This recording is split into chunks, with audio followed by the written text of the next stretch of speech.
Bunso Migs Malino masayang ipinakilala ang taong nagpabago sa kanya. Sino ito ating kilalanin?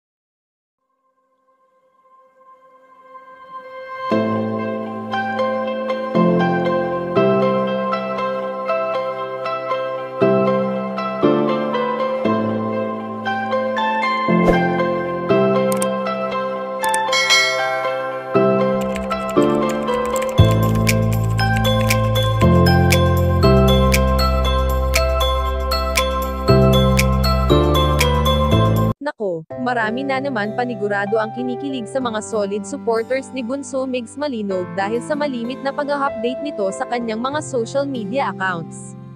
Sa angking kabaitan at kagustuhan nga ng binata ay marami ang nahuhumaling o humahanga sa kung ano si Bunso Migs Malino.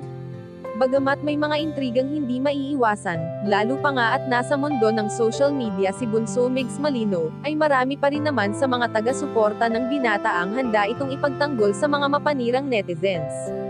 Alam naman natin na kung anumang pagsubok ang pinagdadaanan ng binata, ay never itong nagbitiw ng masasakit na salita laban sa mga taong pilit siyang hinuhusgahan, imbis patulan ito ni Bunso Migs Malino ay ipinagpapa sa Diyos niya na lamang ang lahat, dahil alam naman niya sa kanyang sarili kung ano ang totoo.